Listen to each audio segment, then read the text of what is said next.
Hello everyone, welcome back. Today in the workshop's a tree that we really haven't had in here for about 2 years now. This is a Hop Hornbeam. I thought it was a Zelkova at first, but it ends up being a Hop Hornbeam. And the wire's been on this tree now for one growing season. There's some spots where it's cut in a little bit, which is fine, it'll set the branches that way. But that's what the first thing we need to do today is go ahead and get all this wire removed off the tree, and then we need to trim it back, and then there may be a little bit of more rewiring that we need to do with it. I want to try to get this one to the point where we can just do clip and grow with it as well, but we'll see how it works out. And as you see, the tree is how I just pulled it in here. I've got, get some pine needles off of it here and there. I've got a pine tree that shades the all of my benches out there. That provides full light but not full sun necessarily after about noon. But it's doing good. We repotted this thing I think last year or year before last, and it's happy. It's doing good in this pot.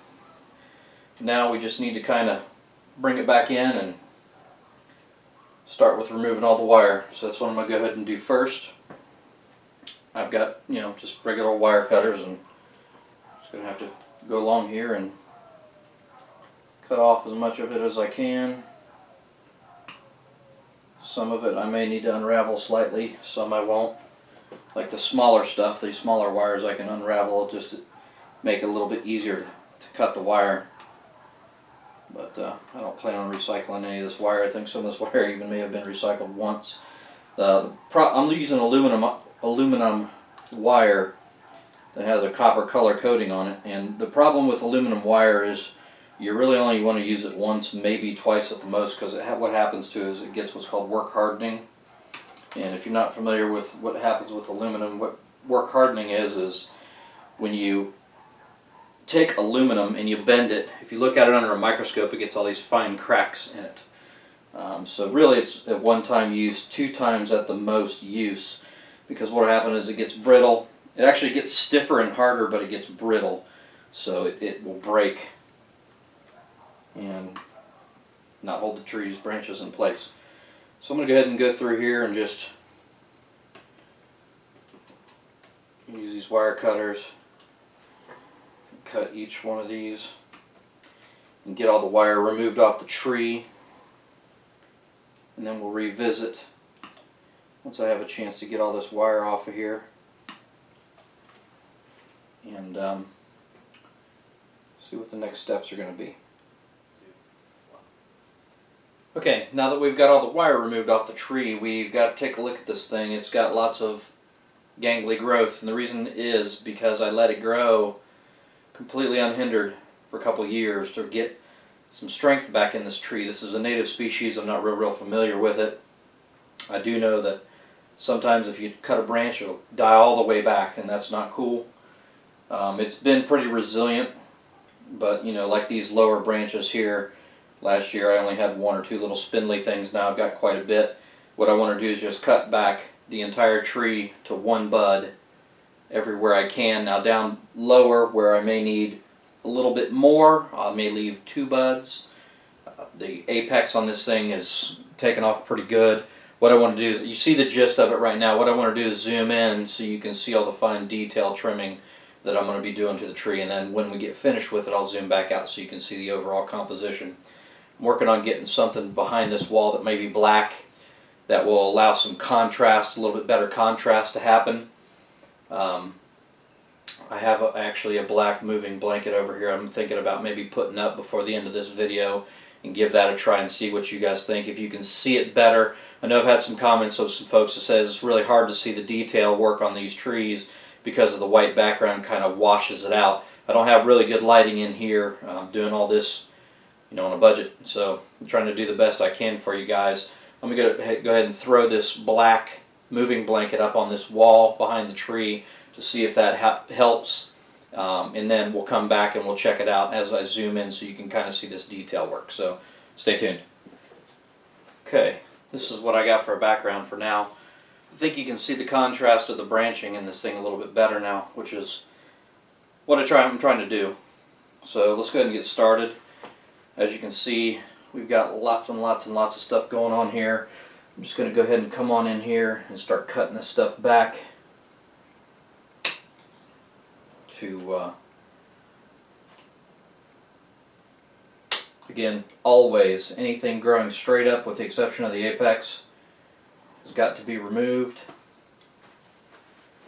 These back here were pretty much all sacrificial branches. Try to heal this wound over.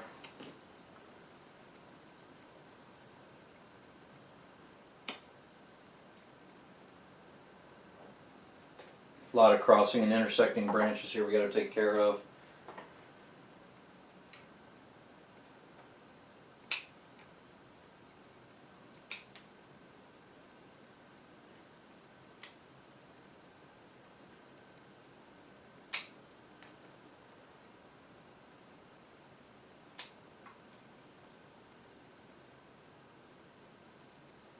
I don't think that's alive anymore. Some of the stuff, the internodal distances on these branches is pretty great. Being large, not good. So what I'm going to try to do is cut back to, I've got to leave at least one bud on there, hoping that I can get some bud backing on the rest of it. So it's going to look a little lanky, whatever, however you say it.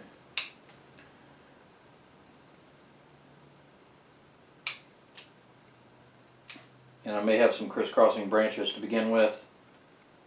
But again, I need to get some back budding on these branches that are currently here.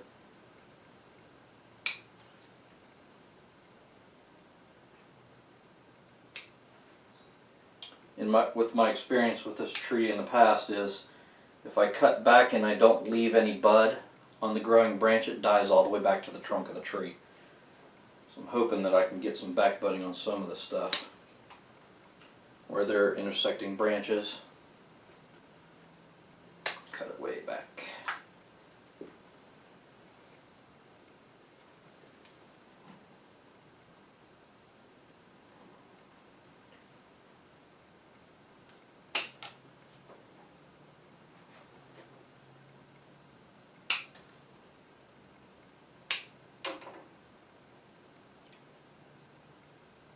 What I'll probably end up doing is chasing a lot of this back after I get some back budding on it, hopefully.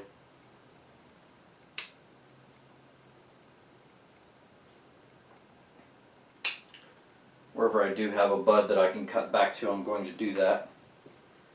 Compact this thing more.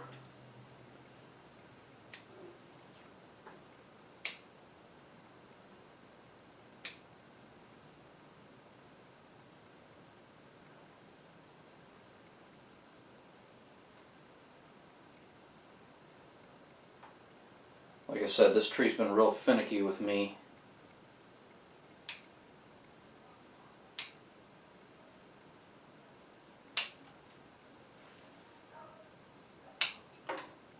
Don't leave at least one bud on the branch, it dies all the way back, and I don't want that to happen.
Leaves also on this tree are really big compared to the size of the branches.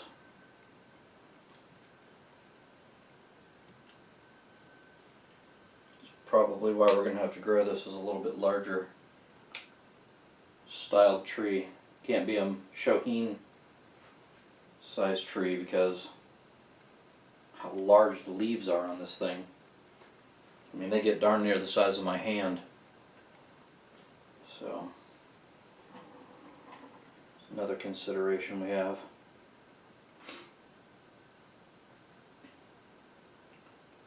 But yeah, this tree's been quite a challenge, but I'm up for it because I love the bark on it.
Kind of a fine line with this tree, trim them back to where you can, but still leaving plenty of growth for the energy to stay in the tree.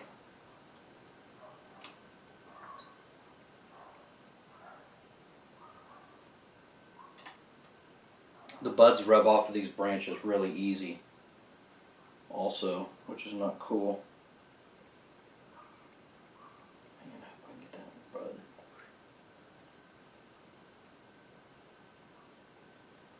This bottom branch here may end up having to go eventually. I think it's going to have to, but I've been trying to get that branch to grow some tracery of twigs. It just doesn't want to. Each year it kind of halfway does and then doesn't. It's frustrating.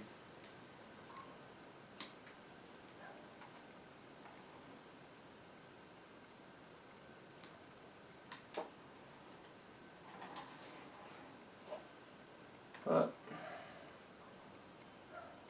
we'll see what happens.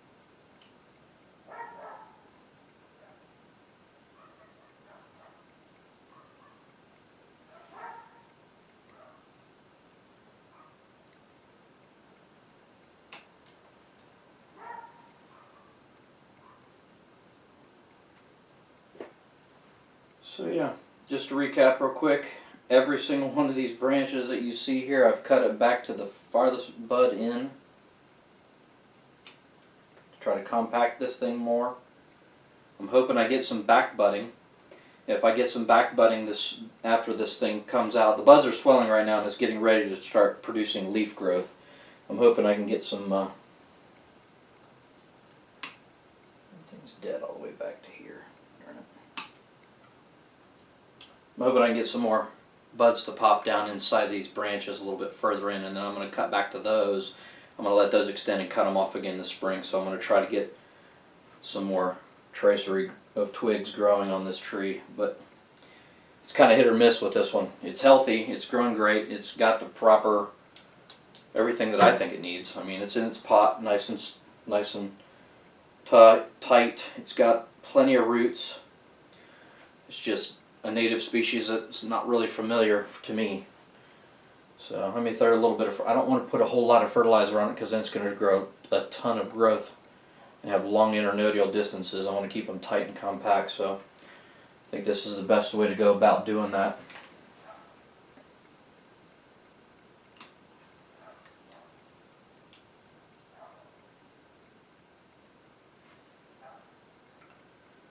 So yeah, that's where we stand this year. I'm going to try to do like I said, and we'll see what happens. Let me know if this background's helping. I think it is. It looks like it is.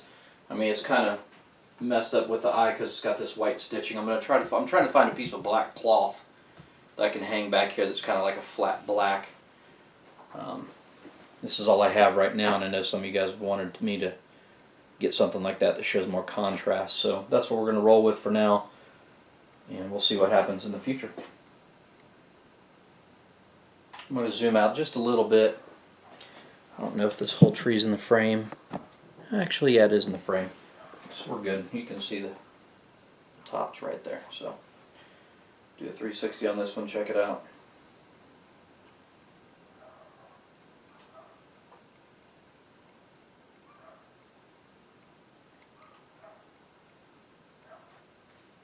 Thanks for watching.